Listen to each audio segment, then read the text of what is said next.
죄송합니다. 정신이 없네. 함께 나눌 하나님의 말씀은 디모데후서 3장 10절에서 15절까지 말씀입니다. 디모데후서 3장 10절에서 15절까지 말씀입니다.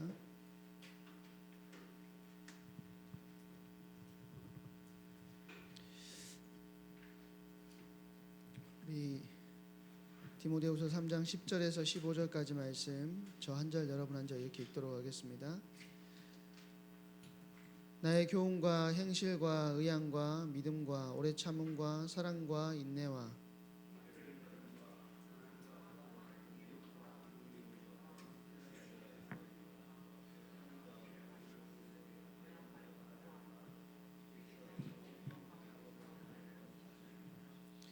무릇 그리스도 예수 안에서 경건하게 살고자 하는 자는 박해를 받으리라.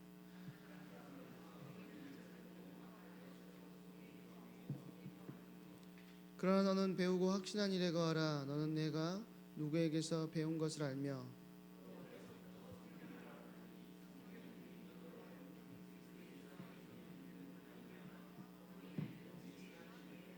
하느니라. 아멘. 오늘 그러나 너는 이라는 제목으로 하나님 말씀 증거하도록 하겠습니다.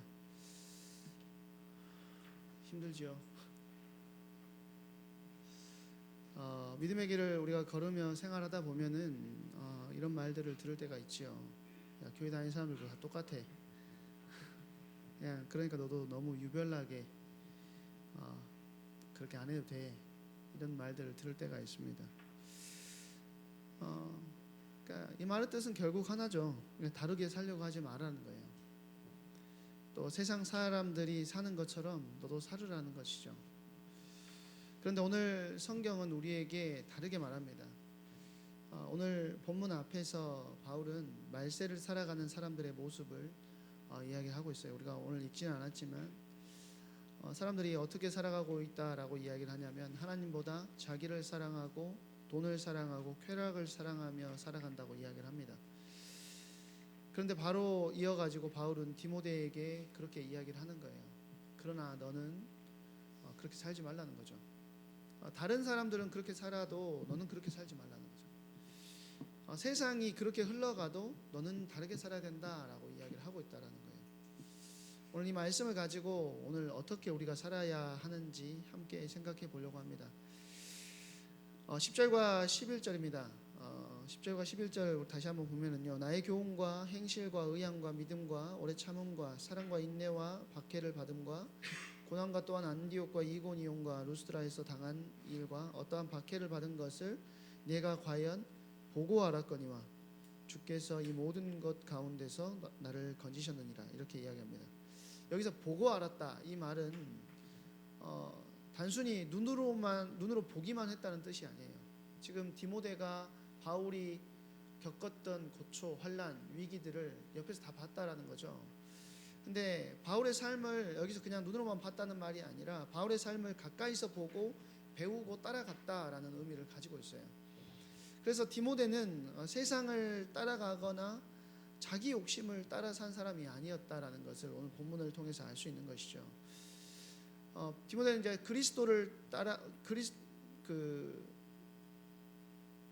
그리스도를 따르는 바울의 삶을 받고 그 믿음의 길을 따라갔다라고 오늘 본문은 이야기를 하고 있다라는 겁니다. 그러니까 그 고린도전서 11장 1절에서 한번 찾아볼까요? 고린도전서 11장 1절.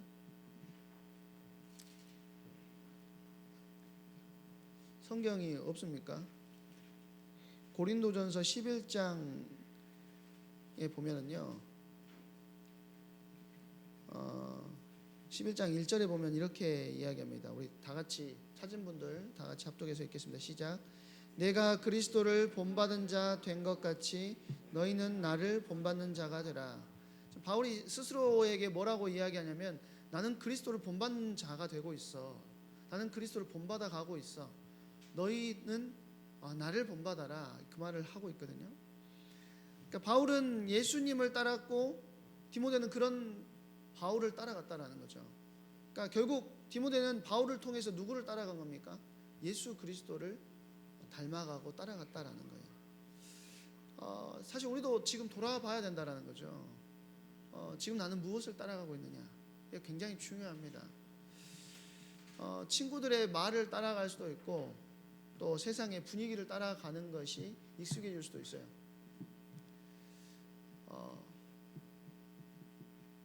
여러분은 뭘 따라가요? 재훈이는 뭘 따라가니? 아까 큰 웃음을 줘서 고마웠다. 아니 1절 잘해놓고 왜 그랬어? 너무 아이스 브레이킹 나만 아이스 브레이킹 돼가지고. 자, 근데 무엇을 따라가느냐가 굉장히 중요하다라는 거예요. 무엇을 따라가느냐. 내 욕심을 따라갈 수도 있고 아니면 말씀을 따라갈 수도 있다라는 거죠. 세상의 기준을 따라갈 수도 있고 그렇지 않을 수도 있다라는 겁니다. 그러니까 요즘에 SK 하이닉스 회장이 그런 말을 했잖아요. 인재상이 이제 달라졌다. 옛날에는 시험 잘 봐가지고 성적이 높은 아이들이 인재상이었는데 이제는 어떻게 인재상이 바뀌었다고 그랬죠? 분석하고 그것들을 판단할 수 있는 능력, 이게 진짜 정보인지를 판단할 수 있는 능력, 그리고 그러니까 결국에는 무슨 말을 하는 거냐면 인문학적인 능력을 가지고 있느냐 그렇지 않느냐를 인재상으로 본다라고 이야기를 하더라고요. 세상의 흐름은 자꾸 그런 쪽을 찾아서 움직일 겁니다. 그런데 물론 우리는 부족할 때도 있고 넘어질 때도 있지만 중요한 것은 방향이라는 거예요. 방향. 내가 어떤 방향을 가지고 살아가느냐. 계속 저번에도 말씀드렸지만 나침반 이야기 했잖아요. 흔들릴 수 있어요. 흔들릴 수 있는데 여러분의 방향이 어디 있느냐가 중요하다고요. 내가 세상의 분위기의 방향을 따라가고 있는지 아니면 말씀의 분위기를 따라가고 있는지는 사실 누구만 아느냐면 나와 하나님과 사단만 아는 거예요. 그래서 세상은 계속 야 그러니까 너도 그렇게 해도 돼 라고 이야기를 합니다. 야 세상의 흐름이 이렇잖아. 그냥 이렇게 따라가도 돼 라고 이야기한다라는 거예요. 그러나 믿음의 사람은 이렇게 말해야 된다는 거예요. 그러나 나는 주님을 따르겠습니다. 그러나 나는 하나님의 말씀을 따르겠습니다 라고 결단할 수 있는 사람이 진짜 믿음의 사람이라는 것이죠. 오늘 12절 13절에 보면은요, 무릇 그리스도 예수 안에서 경건하게 살고자 하는 자는 박해를 받으리라. 악한 사람들과 속이는 자들은 더욱 악하여져서 속이기도 하고 속기도 하나니. 지금 디모데의 과거를 이야기했어요. 디모데의 과거는 어땠죠? 바울의 그 루스드라에서 당한 고난과 고통들을 보고 그 모습을 따라갔던 모습이 디모데의 과거예요. 디모데의 지금 미래를 이야기하고 있는 겁니다. 자, 바울은 디모데에게 미래에 대해서 말하는데 그 말이 듣기 좋은 말이 아니에요. 뭐라고 하죠? 경건하게 살고자 하는 자는 어떻게 된다고요? 박해를 받으리라 라고 성경은 이야기하고 있습니다. 다시 말하면 주님 안에서 살려고 하면 어려움이 있을 수 있다라는 거죠. 믿음으로 살면 언제나 편하고 아무 문제 없고 사람들이 다 좋아해 줄 것이라고 성경은 말하지 않는다라는 거예요. 오히려 그 반대를 이야기합니다. 너네가 믿음을 진짜 정확하게 믿음을 가지고 살잖아? 그러면 박해를 받을 거야 라고 이야기한다라는 거예요. 오히려 말씀대로 살려고 할 때 오해를 받을 수 있다라는 거죠. 친구들이 이해하지 못할 수도 있습니다. 때로는 혼자 남는 것처럼 느껴질 수 있어요. 그러니까 세상은 경건하게 살려는 사람을 불편하게 느껴요. 그러지 않습니까? 아이고 지만 잘났네 이렇게 한다라는 거죠. 그러니까 말씀대로 살려는 사람의 모습이 뭘 드러내기 때문에요? 세상의 죄를 드러내기 때문에 그렇다라는 거예요. 자신들의 약점이 그것을 통해서 드러나기 때문에 그렇다라는 것이죠. 그래서 요한복음 15장 19절에서 예수님도 말씀하셨어요. 너희가 세상에 속하였으면 세상이 자기의 것을 사랑할 것이나 너희는 세상에 속한 자가 아니요 도리어 내가 너희를 세상에서 택하였기 때문에 세상이 너희를 미워하느니라. 우리가 세상에 속하였으면 세상에 속한 자면 사랑할 거래요. 그런데 세상에 속하지 않은 자이기 때문에 너희가 오히려 미움을 받을 거야 라고 이야기하고 있다는 거죠. 이것은 사실 이상한 일이 아닙니다. 특별한 일이 아니에요.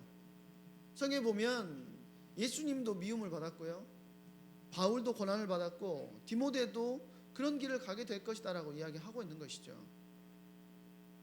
그러면 바울과 예수님과 디모데만 그렇습니까? 그렇지 않다라는 거예요. 저와 여러분도 마찬가지라는 거죠. 이 땅에서 점점 뭘 이야기하고 있어요? 동성애를 왜 그것도 사랑인데 이해를 못하냐라고 이해해요. 우리 시대까지만 해도 동성애를요 이해해 주는 게 이상했어요. 그렇잖아요. 여기 선생님들 시대만 해도 다 그렇지 않습니까? 네, 지금 우리나라 거의 이제 차별방지법이 이제 정부에서 시행하려고 한다고 하죠. 이게 되면 제가 앞에서 이런 말도 못합니다. 제가 앞에서 이런 말도 못해요. 그런 시대가 올 거예요. 그 말은 무슨 말이냐면 특히 미국의 어떤 침례교인가 어떤 교단은 아예 교단 이단 그게 됐는데, 왜 그렇게 됐냐면요, 동성애를 학교에서 인정을 했어요. 근데 생각해 보십시오 여러분, 하나님의 말씀에 뭐라고 하죠? 동성애를 미워하시는데, 죄를 미워하시는 하나님인데 그것을 인정하는 교단이 맞는 겁니까? 하나님의 말씀을 믿지 않는 자들이 일어나고 있는 시대, 세상이 그렇게 하니까 우리도 따라가자라고 하는 시대가 되고 있다라는 거예요.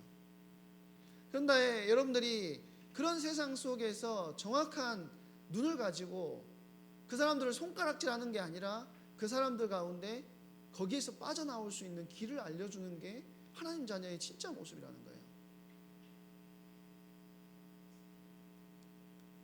우리가 이런 믿음을 가지고 세상 가운데 나는 그게 맞지 않다고 생각해 딱 말하잖아요. 그러면 그때부터 쟤는 이상한 애야 라는 이야기들이 붙기 시작할 겁니다. 13절은 더 분명하게 이야기하죠. 뭐라고 이야기하냐면, 악한 사람들과 속이는 자들은 더욱 악하여져서 속이기도 하고 속기도 하나니, 세상은 점점 더 좋아지기만 하는 것이 아니라는 거죠. 거짓은 더 그럴듯해지고 죄는 더 자연스러워 보이고 진리는 더 불편하게 여겨질 수 있다는 것입니다. 그래서 우리는 방향을 점검해야 되는 거예요. 방향. 어떤 방향이냐면 박광주 목사가 제시해주는 방향이 아니라 하나님의 말씀이 뭘 말하는지를 우리의 인생의 방향으로 잡아나가야 되는 거예요. 근데 성경을 안 보잖아. 말씀이 뭐라고 하는지를 모르잖아. 그래서 여러분들이 점점 그럴듯해지는 이 거짓의 세상 속에서 여러분의 방향을 점검해야 된다는 겁니다. 앞으로 가고 있다고 해서 다 좋은 것은 아니라는 거예요. 왜요? 방향이 틀려 있으면 앞으로 간 만큼 손해라는 거죠. 잘못된 방향으로 가고 있으면 앞으로 가는 것이 아니라 더 멀어지는 것이라는 거죠.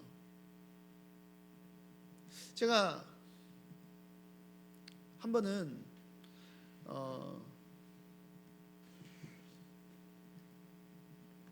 그 수련회를 마치고 돌아왔는데, 저는 집에 가서 쉬고 싶은데 다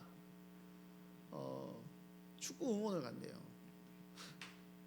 축구 응원을 다 간다는 거예요. 그때 무슨 월드컵인가 뭔가 했었는데, 저는 제가 보면 지는 징크스가 있거든요. 그래서 저는 절대 안 봐요. 경기를 절대 안 봅니다. 근데 부산 사직구장에서 같이 모여가지고 응원을 한다는 거예요. 왜 그렇게까지 해야 되냐. 거기서 다 내려준다는 거죠, 차를. 근데 그때가 몇 시였냐면 버스가 끊겼어요. 그러면은 보고 가면 되잖아요. 근데 저는 고집이 좀 엄청 세가지고 난 걸어가겠다. 부산 사직구장에서 영도까지 엄청 멀거든요. 한 2시간 가야 될 거예요. 2시간, 3시간 넘게 걸어가야 될 거예요. 엄청 멀어요. 근데 걸어가겠다. 그래서 나갔어요. 근데 지금처럼 구글 맵이나 이런 게 있는 게 아니잖아요. 이제 길을 잘못 들면 망하는 겁니다. 택시 타면 한 4만 원 나오는 거리거든요. 3만 원, 4만 원 나오는 거리예요. 근데 고집이 세가지고 박씨 고집이 장난이 아니에요. 그래서 걸어갔는데 남포동까지 걸어갔어요. 남포동도 꽤 엄청 먼 거리거든요. 사직구장에서. 남포동까지 걸어갔는데 지하도를 잘못 걸어가지고 지하도를 이렇게 쭉 나가야 되는데 밑으로 내려갔다가 건너서 올라와야 되는데 다른 길로 나온 겁니다. 가다 보니까 이상해. 아까 본계가 나오는 거야. 남포동까지 갔다가 다시 부산 진역까지 다시 돌아간 거예요. 너무 짜증나가지고 남포동까지 다시 가서 택시 탔더니 딱 주머니에 있었던 돈만큼의 택시비 15,000원인가 나오더라고요. 방향이 잘못되면 아무리 많이 가는 것처럼 보여도 그거는 손해라는 거죠.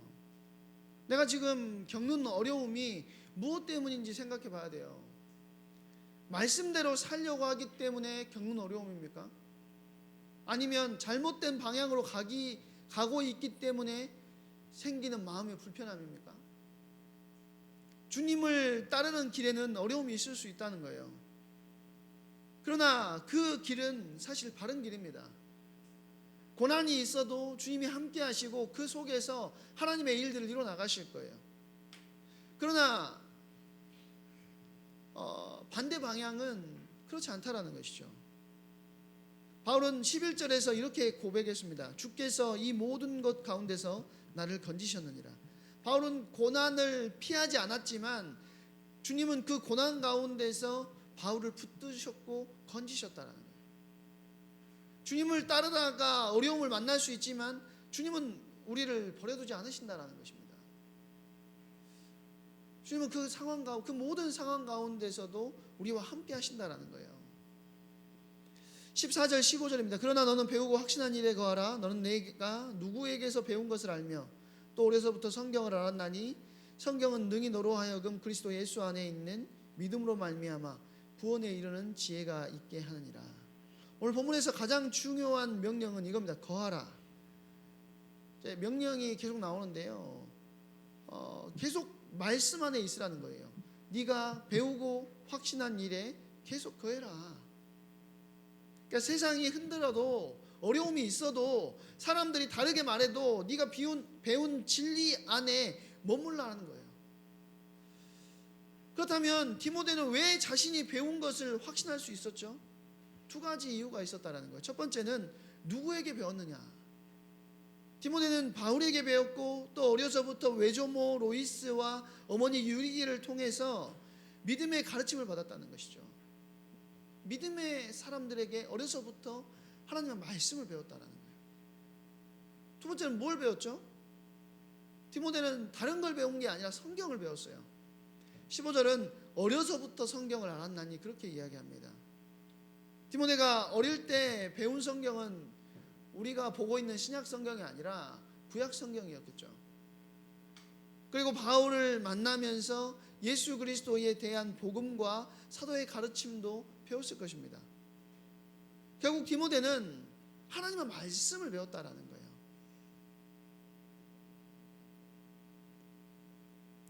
성경은 어떤 책이죠? 오늘 본문에 보니까 성경은 능히 너로 하여금 그리스도 예수 안에 있는 믿음으로 말미암아 구원에 이르는 지혜가 있게 하느니라 라고 이야기합니다.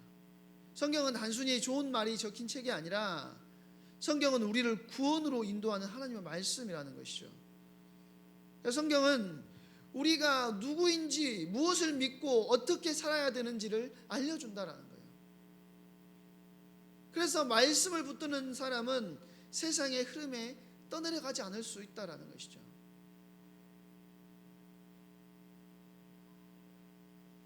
말씀은 바다 위에 있는 배를 붙드는 닭과 같습니다. 여러분들 닭 보셨어요? 저희는 이제 해군이었기 때문에 닷을 한 3번 내려봤거든요. 앵커라고 해요. 앵커 어디서 많이 들어본 단어인데 앵커 또 뭐 있죠? 뉴스에 앵커 있잖아. 그게 거기에서 나온 단어입니다. 닷에서 나온 단어가 뉴스 앵커가 닷에서 나온 거예요. 네. 닷은 중심을 잡고 흔들리지 않는 거거든요. 그래서 태풍이 치면 들어가지 않고 오히려 닷을 내리고 있어요. 그러면 그 닷을 중심으로 뺑뺑 돌기만 하지 엄청나게 흔들리지 않아요. 성경이 여러분의 인생에 닷이 되어야 된다는 거예요. 말씀이 그렇게 되어야 된다는 거죠. 파도가 몰아치고 바람이 불어도 닷이 배를 붙들어 주는 것처럼 하나님의 말씀은 흔들리는 우리를 붙들어 준다라는 것입니다. 친구들의 말에 흔들릴 때, 마음이 약해질 때, 또 성적이 안 좋아가지고 요즘 고등학교 1학년 지난번에도 말했나요? 자퇴한 사람이 10,000명이 넘는다고 하더라고요. 고1에서만. 이제 아이들한테 물어봤더니 자기 반에도 자퇴한 애들도 있고, 우리 반은 아니어도 옆 반에 자퇴한 애들도 있고 그렇다고 하더라고요. 근데 사실 전체 학년의 자퇴자가 10,000명 정도 됐었대요. 근데 지금은 한 학년만 10,000명이라는 거예요. 그러면 그런 이제 친구들이 막 자퇴하면 나도 자퇴해야 되나 이런 생각이 들 수 있거든요. 근데 그런 상황들이 우리를 밀려올 때 사실은 말씀이 다시 되어준다는 것이죠. 세상은 말합니다. 그러니까 너도 적당히 살아. 너도 타협해. 너도 말씀대로 살려고 너무 애쓰지 마 라고 이야기한다라는 거예요. 그러나 하나님은 뭐라고 말씀하시냐면 네가 배우고 확신한 일에 거하라 라고 말씀하신다는 거예요. 오늘 말씀을 마무리하겠습니다. 세상은 계속 여러분에게 말할 겁니다. 그러니까 너도 다른 사람들이 하는 것처럼 해라. 그러나 하나님은 우리에게 뭐라고 하시냐면 그러나 너는 배우고 확신한 일에 거하라 라고 말씀하시는 거예요. 다른 사람들이 다 그렇게 살아도 너는 말씀 안에 거하라는 거죠. 믿음으로 사는 것이 힘들어도 그럼 너는 흔들리지 말아라 라고 말씀하신다는 거예요. 네가 흔들리지 않을 말씀을 이미 너에게 줬다라고 말씀하신다는 것이죠. 우리는 바울처럼 대단한 사람이 아닐 수 있습니다. 디모데처럼 특별해 보이지 않을 수 있어요. 내 과거를 돌아보면 부족한 모습이 많을 수 있습니다.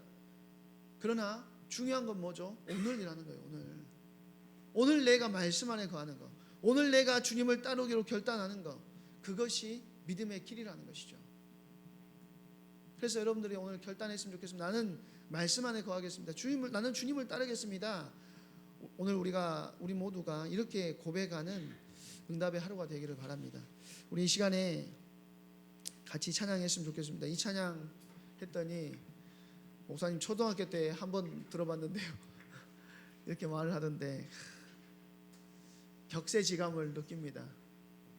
선생님들이라도 좀 크게 불러주십시오. 어떤 찬양이냐면 주말씀 향하여 이걸 왜 몰라 이렇게 생각하잖아요. 네, 아이들은 처음 들어본다네요. 가사를 보니까 주말씀 향하여 달려가리라. 힘도 아닌 능도 아닌 오직 성령으로 주 얼굴 향하여 달려가리라. 우리 청소년들이 세상의 흔듦 속에서 주님의 말씀을 향하여 주님의 얼굴을 향하여 달려가는 응답의 주역으로 서기를 위하여 기도하는 마음으로 우리 이 시간에 같이 찬양하도록 하겠습니다.